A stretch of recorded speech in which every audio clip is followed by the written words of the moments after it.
Bienvenidos a este nuevo video. Mi nombre es Luna Huerta y vamos a tocar un tema de sanación y de energía femenina. Así que los invito a que se queden aquí. Vamos para allá. Vamos a comenzar por definir el término de sanación. Sanación es equilibrio, es tener la capacidad de entender tu mundo desde diferentes perspectivas. Estas perspectivas son la polaridad masculina y la polaridad femenina, que también se pueden llegar a ver como yin y yang o como la dualidad cuerpo-alma o espiritualidad-ciencia. Hay muchas formas de dualidad en nuestra cultura, pero todas estas hacen énfasis o hacen hincapié a la polaridad masculina y a la polaridad femenina.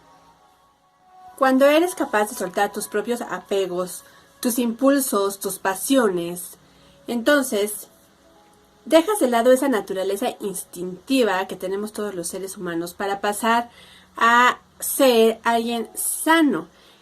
O, como también suele decirse, un ser despierto, un ser evolucionado. Entonces es básicamente renunciar a nuestra naturaleza instintiva para dar paso o un siguiente paso hacia la evolución. El equilibrio lo vemos representado con los 4 elementos. Esto es para que podamos entender, para que podamos clasificar, para darle forma física a aspectos que no son tangibles, a cosas que no podemos ver en esta realidad. Es por eso que los vemos proyectados o reflejados con estos 4 elementos. Como ya se ha mencionado muchas veces en este canal, el agua está ligada al mundo emocional, el aire al mundo de las ideas, y estos dos son de polaridad femenina. El fuego se relaciona con el poder y la tierra con practicidad y racionalidad. Estos son de polaridad masculina, entonces tenemos 2 masculinos y 2 femeninos. Conocer cómo funcionan estos 4 aspectos, cómo funcionan estas 4 energías o estas 4 formas en nosotros mismos, nos va a dar la llave para entrar en una frecuencia más alta. La mejor manera de describir este término de vibrar alto es sensación o certeza de bienestar en todos los ámbitos de nuestra vida. Se utiliza el término sanación porque de lo que se trata es de encontrarnos bien, es de estar bien tanto físicamente como mentalmente como espiritualmente. Estos 3 aspectos, cuerpo, mente y espíritu, también se conocen como el aspecto holístico o se relacionan con el término de holístico. Y no se excluyen entre sí. Es decir, cuerpo, mente y espíritu se complementan unos con otros. Una persona que tiene, por ejemplo, alguna enfermedad es una persona que también tiene que sanar emociones, tiene que sanar creencias y patrones de pensamiento que han derivado en este malestar físico. Entonces quiere decir que si no trabajas en uno de estos aspectos, va a repercutir en los otros. Hay que estar bien, tanto del cuerpo como de la mente y del espíritu. Cabe recalcar que tribus ancestrales y pueblos antiguos tenían esta noción de lo holístico perfectamente clara. Las cosmovisiones de muchas culturas alrededor del mundo tienen no solamente prácticas religiosas, no solamente va hacia el ritual o la religión, sino que basaban todo su sistema, tanto social, cultural, económico, todo lo regían a través de esta cosmovisión de equilibrio, de dualidad. Y tenían entonces bien arraigado esto del cuerpo, mente y espíritu en toda su vida, en toda su vida, en todos los ámbitos de su día a día. La idea es que nosotros también podemos llegar a buscar y encontrar ese equilibrio entre lo racional y lo espiritual, entre la pasión, la emoción y la lógica. ¿Te has puesto a pensar en las consecuencias de no equilibrar todos estos aspectos? Básicamente, todo problema de índole social, llámese delincuencia, llámese abusos, racismo, machismo, clasismo, o sea, todo lo que tiene que ver con el desorden social y estos problemas que son comunes hoy en día, son consecuencia de no saber equilibrar, de no tener esta noción y esta práctica holística en nuestra cultura y en nuestra sociedad. Es por eso que quiero ejemplificar y quiero dar énfasis al tema de la energía femenina y de cómo se ha ido manejando a través de dos figuras importantes del siglo XX. Fueron más o menos contemporáneas. Se trata de Frida Kahlo y de María Montessori. Quizás a simple vista, bueno, no tienen mucho que ver. La María Montessori sabemos que es la que realizó el sistema educativo Montessori, lo desarrolló. Y Frida Kahlo es una artista mexicana, María Montessori italiana. Entonces, quizás no tienen que ver mucho, pero analizando ya su vida personal, su vida privada, encuentro este ejemplo de cómo la sociedad lleva la energía masculina, pero también de cómo la energía femenina se hace presente en esta sociedad mayormente masculina. La energía Shakti, la energía femenina, que es como se le conoce a esta polaridad femenina en Oriente, la región de India, en el Tíbet,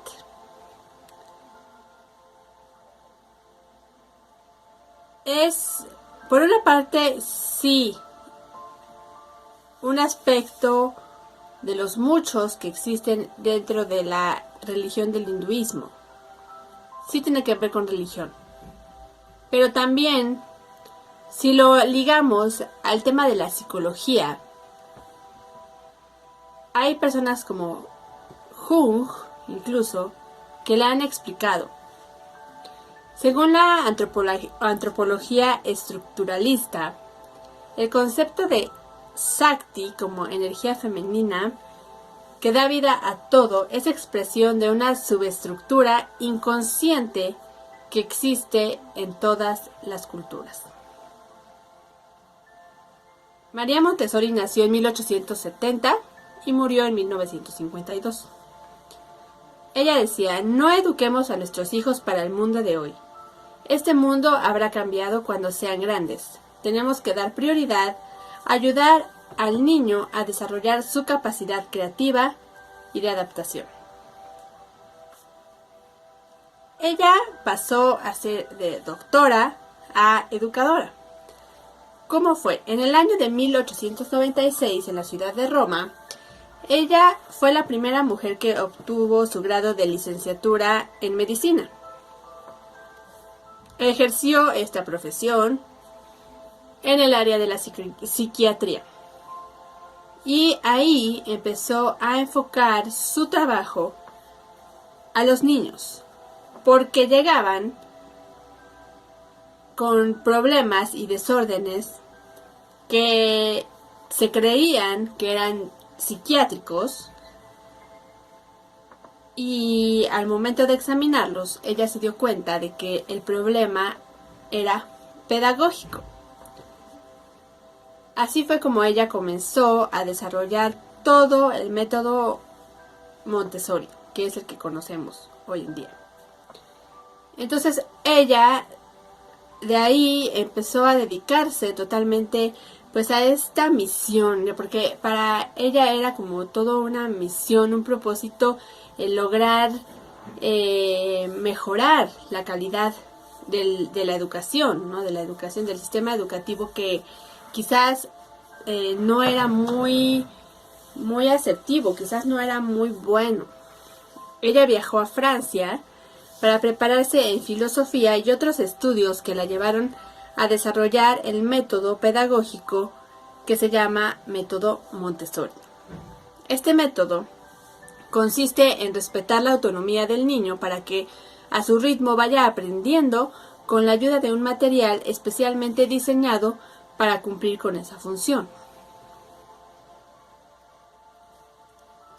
Ella, como ya les dije, fue la primera mujer médico y en 1907 abrió las puertas de su primera escuela.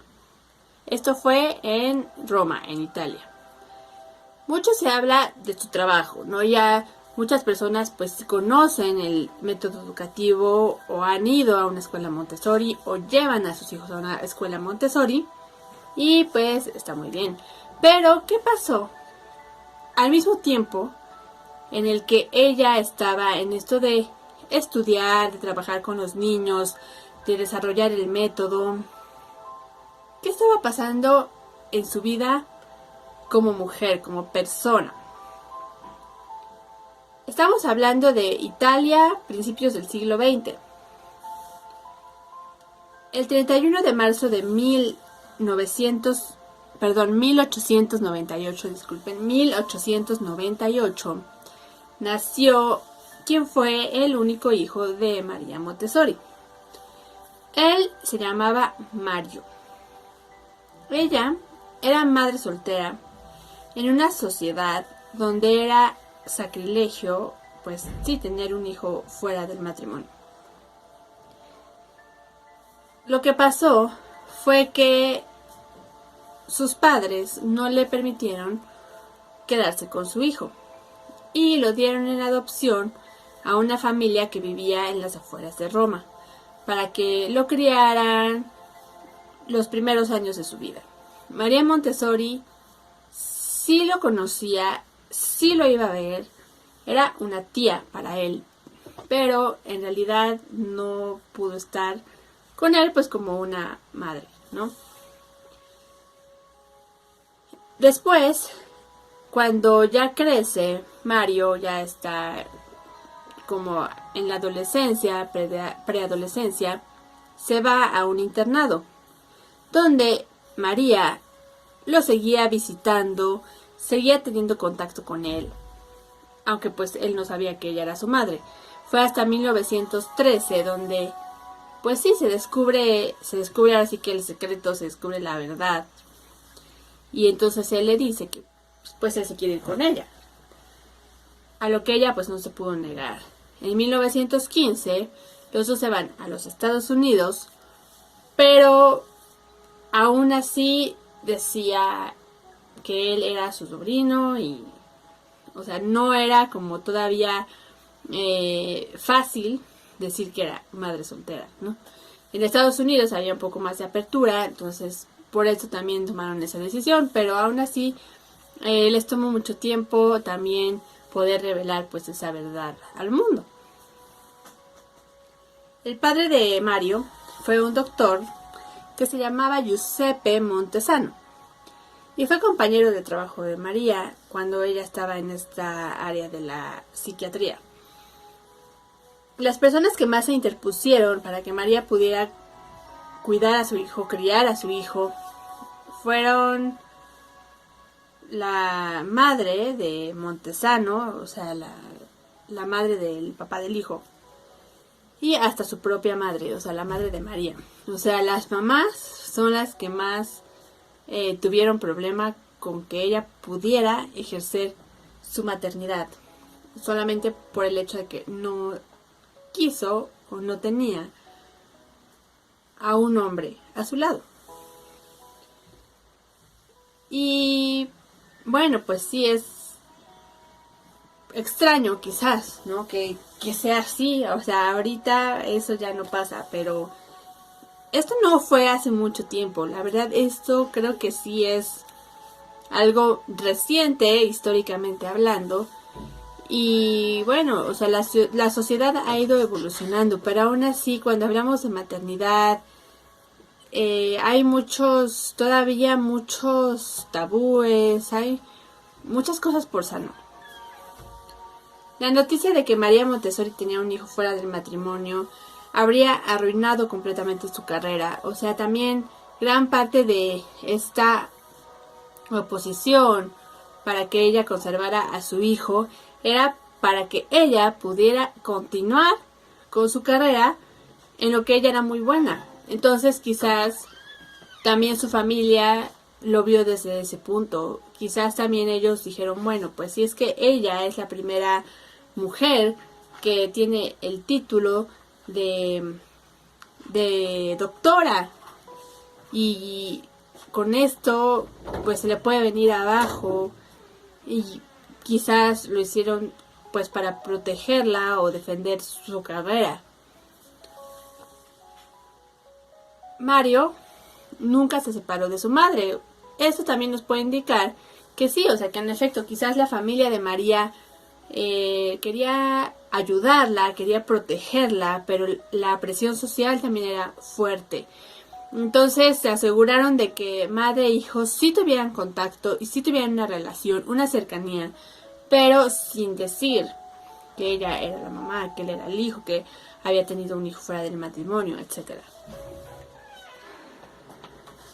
Una mujer soltera que ejerce su sexualidad libremente tenía desventajas si se vuelve madre.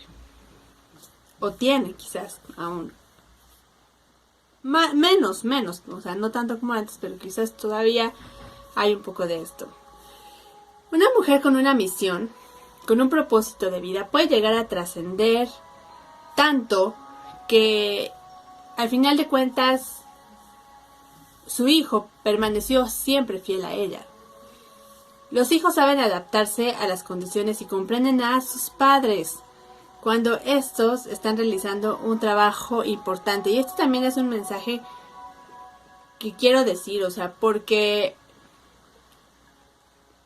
tenemos que tener muy en claro que mientras nosotros estemos dentro de nuestro propósito, dentro de nuestra misión de vida, y estemos realizados y estemos bien, los hijos siempre van a saber adaptarse a eso, no importa qué hagas, no importa a lo que te dediques. Incluso si quisieras de repente agarrar tus cosas e irte atravesar el continente americano, no sé, en una casa rodante, por ejemplo, en un auto, y quisieras llevarte a tus hijos se adaptarían. O sea, tenemos que también dejar de tener esta idea de que para ser madre o padre debemos de tener como un estilo de vida determinado. Realmente nosotros podemos ejercer esa maternidad o esa paternidad de la forma que nosotros queramos, y que estas presiones sociales pues caducan como pasó con ella. O sea, eso fue a principios del siglo XX, y para finales del siglo XX realmente ya no era problema ser madre soltera, ¿no? O sea, quiere decir que todos estos códigos sociales que nos imponen o con los que crecemos en algún momento ya no funcionan. Entonces, cuando somos fieles a nuestra misión, pues de alguna forma sabemos sobrellevarlos y también pues ser conscientes, ¿no? Conscientes de que esos son patrones externos a nosotros y los podemos manejar mejor. Entonces hay que dejar también siempre como que esa presión social a un lado. O sea, la sociedad nunca tiene que ser un impedimento, siempre y cuando pues estés alineado también pues a un propósito mayor, a una misión de vida, como el trabajo que hizo también María Montessori. También digamos que ella pues se apartó de su hijo, pero aprovechó ese tiempo, aprovechó ese espacio que ella tuvo como mujer soltera para, pues sí, o sea, abrir todo un modelo educativo súper revolucionado y además efectivo, que no solamente se quedó ahí en Roma, sino que se fue hacia a todo el mundo y que hoy en día todavía persiste.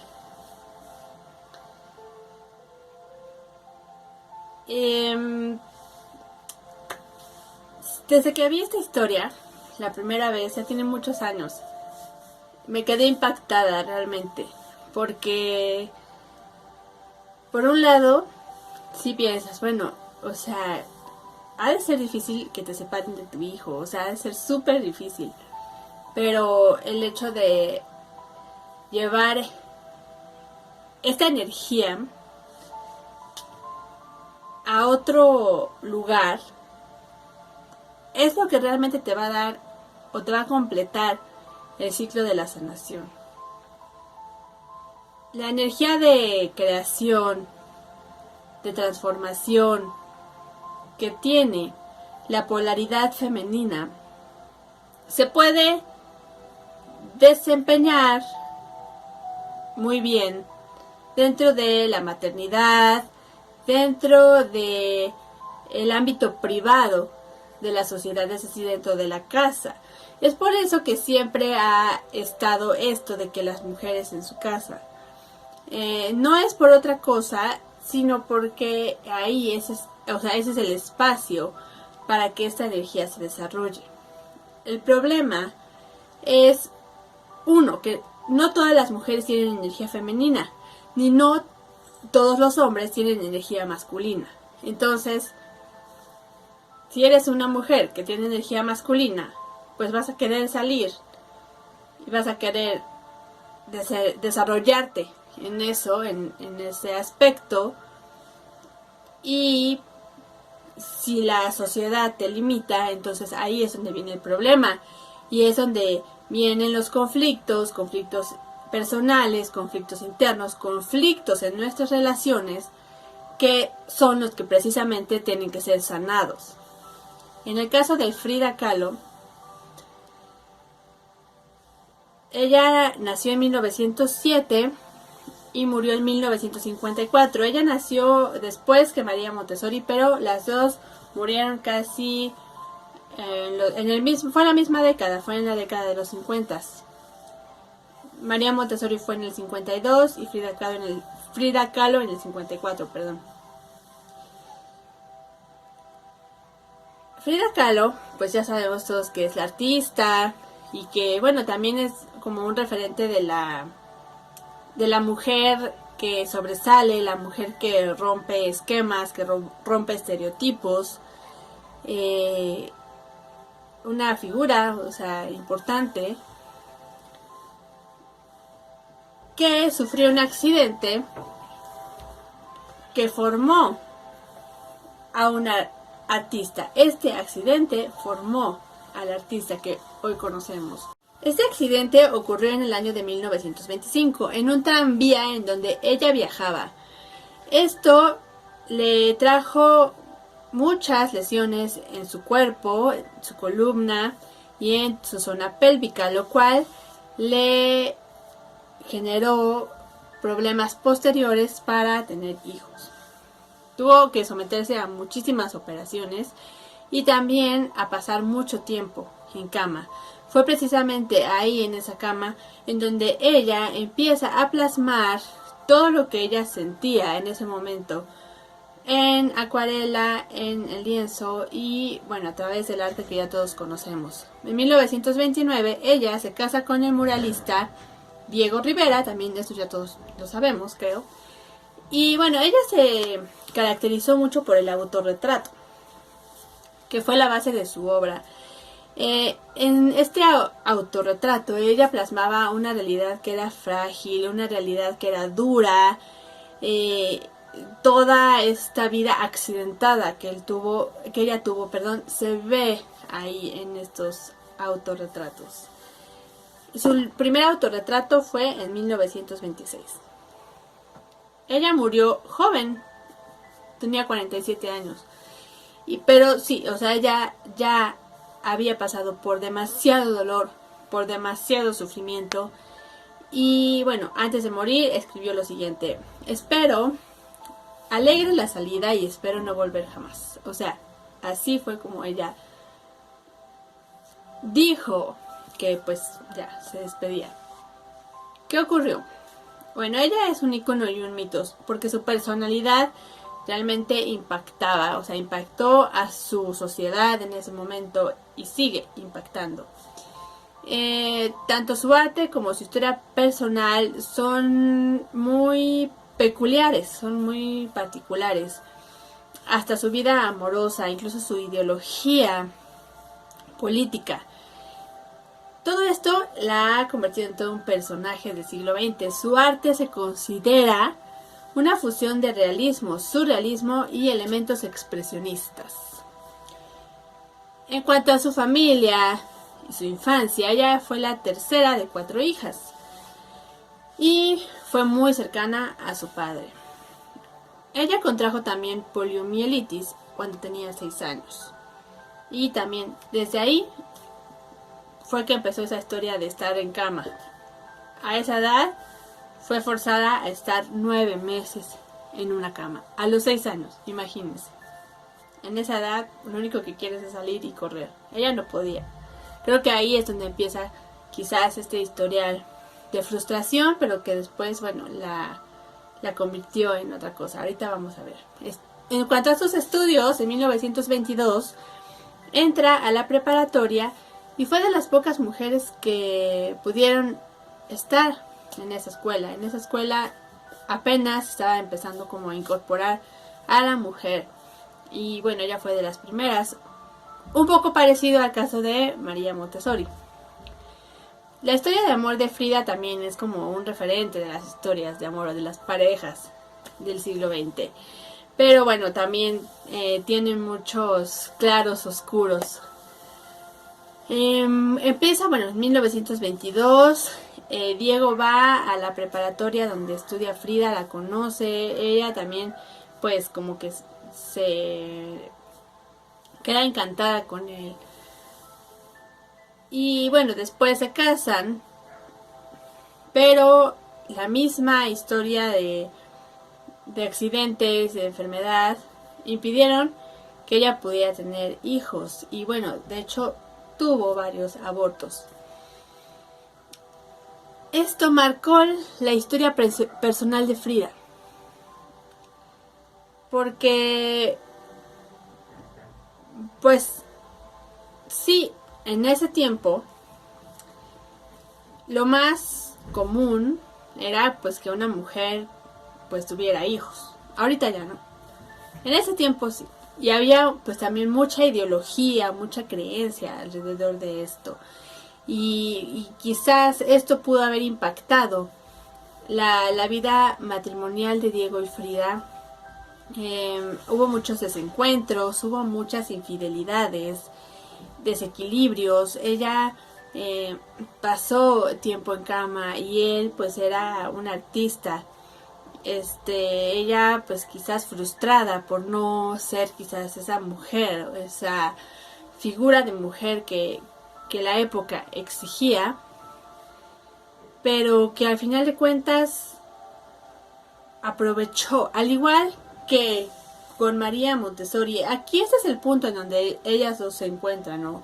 O la relación entre ellas dos. Es que al igual que María, la frustración la llevó a crear, la llevó a transformar todos esos sentimientos, todas esas emociones en algo más, en un arte, en una misión, en un proyecto de vida.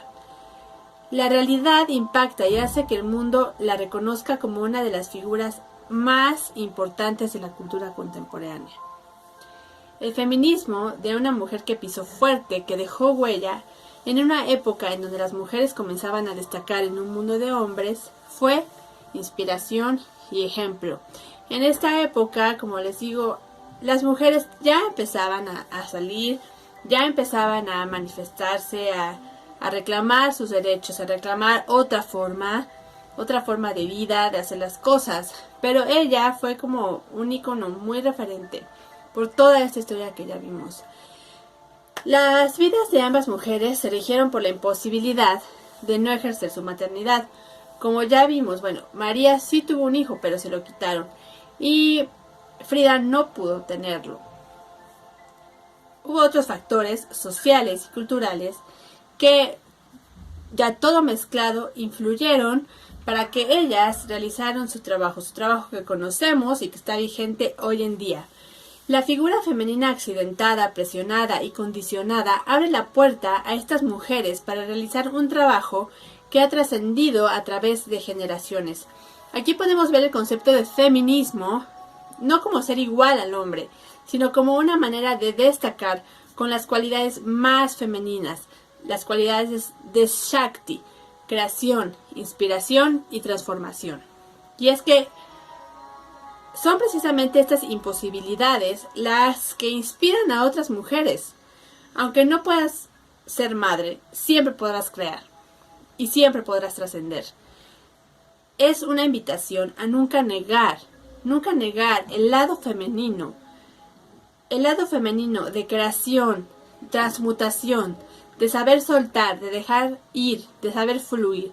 Esto es lo que más necesita el mundo hoy en día. Entonces, quiero invitarles a que despertemos nuestra polaridad femenina. Si eres una mujer que está muy arraigada al control, al poder o al dinero, eres una mujer que estás vibrando dentro de lo masculino.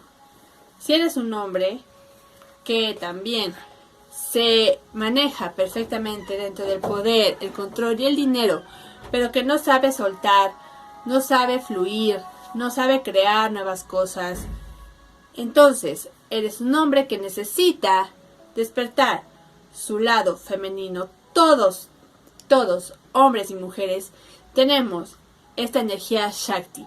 Lo importante es que sepamos despertarla.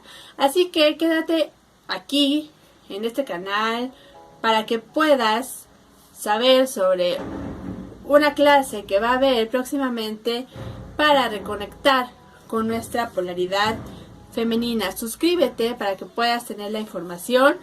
Regálame un like si te gustó esto y nos vemos en la siguiente. Chao.